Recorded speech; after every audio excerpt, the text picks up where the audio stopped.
O cinema é a linguagem mais consumida no audiovisual do mundo. São vários os seus derivados, tais como novelas, séries e programas televisivos os mais diversos. Essa linguagem produziu muita coisa de excelente qualidade. É claro que de vez em quando eles têm umas ideias meio ruins.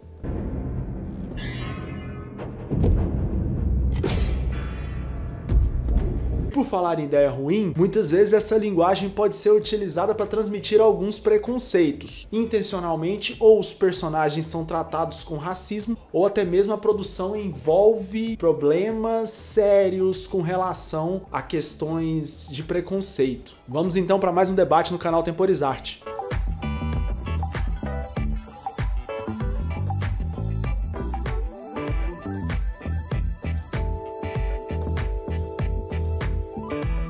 Enquanto a Segunda Guerra pipocava na Europa, o cinema estadunidense de Hollywood fervilhava. E é nesta época que um dos livros best-sellers veio para as telonas. Sim, estamos falando de E o Vento Levou, datado de 1939, começou com a direção de George Cukor, sendo substituído por Victor Fleming, foi o furor da época. Custando a bagatela de 3,9 milhões de doletas, o longa tinha quase 4 horas de duração. Entretanto, a pós-produção e os impactos desse filme são até hoje questionáveis. Eis que a narrativa do filme se constrói nos Estados Unidos da Guerra Civil. Os personagens dos badalados Clark Gable e Vivien Leigh vão viver romances durante o período de Guerra Civil norte-americana. Até então parece um filme de romance e água com açúcar tradicional que o cinema produziu e fez bastante sucesso. Entretanto, algumas discussões foram bem maltratadas no filme, como por exemplo a escravidão. No longa, os escravos são sempre retratados como pacíficos, até numa postura de aceitação de toda aquela situação. Outro problema é que os principais personagens masculinos do filme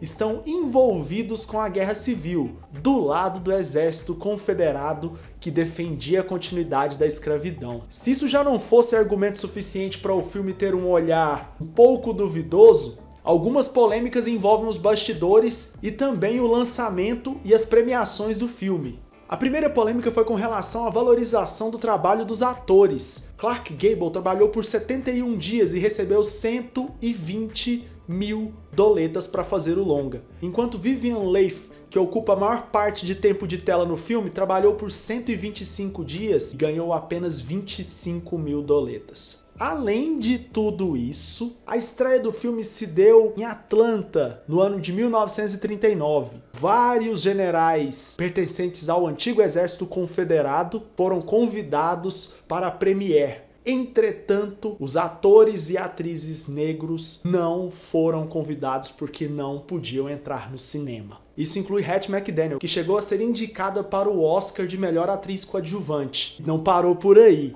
Na cerimônia de premiação do Oscar, Hattie McDaniel também não tinha autorização para ficar sentada junto com o elenco do filme durante a cerimônia. E mesmo vencendo a estatueta e se tornando a primeira pessoa negra a ganhar uma premiação do Oscar, ela não teve o direito de ficar próxima dos seus colegas durante a cerimônia. Bola muito fora de um filme que arrecadou quase 400 milhões de dólares, o que hoje equivaleria a quase 1,6 bilhões.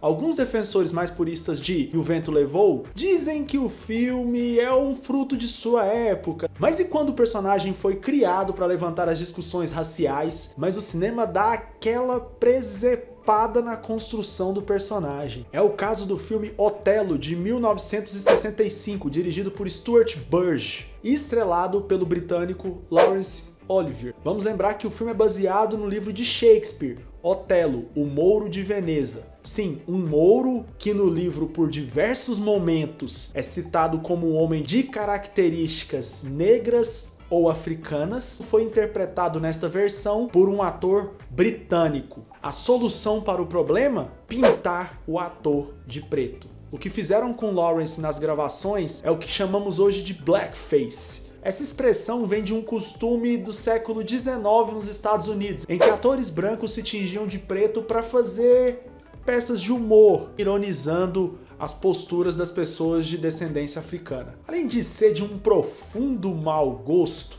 Hoje, em alta definição, as cenas do filme mostram que o resultado foi, no mínimo, escroto. Só se naquela época isso ficou muito bom, bicho, porque hoje realmente é no mínimo ridículo. Vamos fazer uma analogia com o nosso tempo, é a mesma coisa do nosso Lanterna Verde atual. Não faz o menor sentido aquela roupa em CGI.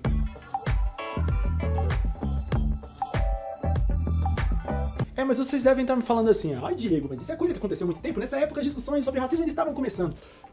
Mas e se uma das franquias infanto-juvenis mais famosas do mundo tiver feito o mesmo? Ou até pior? Eu tô falando aqui do mundo mágico de Hogwarts, presente em Harry Potter. A polêmica toda roda em volta da personagem Lila Brown. Nas produções A Câmara Secreta e O Prisioneiro de Azkaban, a personagem foi vivida por duas atrizes negras, Kathleen Cowley e Jennifer Smith. Para quem assistiu sabe que nesses dois filmes a participação da personagem é como uma mera figurante com pouco tempo de tela. Entretanto, em O Enigma do Príncipe de 2009, a personagem passa a ter um papel importante dentro da trama, posto que Ron, um dos personagens principais, se apaixona por ela. É aí que veio o problema. Com mais tempo de tela, a etnia da personagem simplesmente foi trocada. O papel ficou com Jessie Cave, que é uma atriz, como sabemos, de características indo-europeias, pele branca, olhos claros e cabelos claros. Até hoje essa troca não caiu muito bem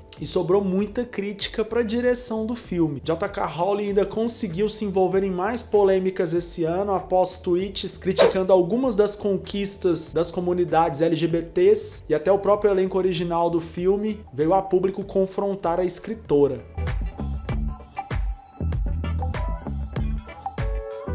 O que você pode estar me questionando é, Diego, mas são personagens, isso vai muito da imaginação das pessoas. Mas e quando esse personagem é alguém da vida real? E ele realmente tinha muito orgulho de pertencer a determinada etnia? É o caso do título Elizabeth, Michael e Marlon, produzido para ser um telefilme, uma espécie de episódio de um seriado chamado Urban Myths, que tratava de mitos urbanos presentes na nossa sociedade. Neste episódio em especial, supostamente Elizabeth Taylor, Michael Jackson e Marlon Brando, em 2001, fizeram uma viagem de carro entre duas cidades norte-americanas, tendo em vista que acabara de ocorrer o atentado de 11 de setembro. O grande problema da produção foi o ator selecionado para viver Michael Jackson. Joseph Fiennes, um homem caucasiano de características indo-europeias, foi chamado para representar o rei do pop. Você deve estar falando assim, mas o Michael no final da vida era branco, nariz fino, fez várias plásticas. No entanto, Michael Jackson teve sérios problemas de saúde, incluindo vitiligo e lúpus. Doenças degenerativas que fizeram com que ele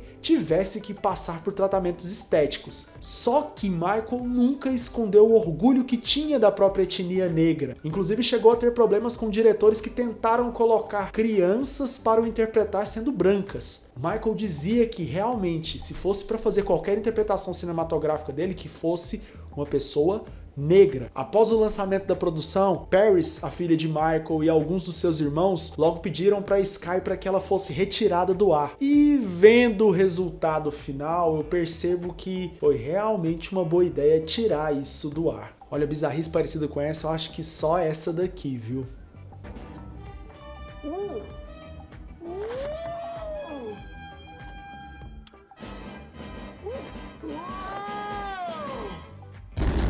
You just a little chicken. Chip, chip, chip, chip, chip, chip, chip.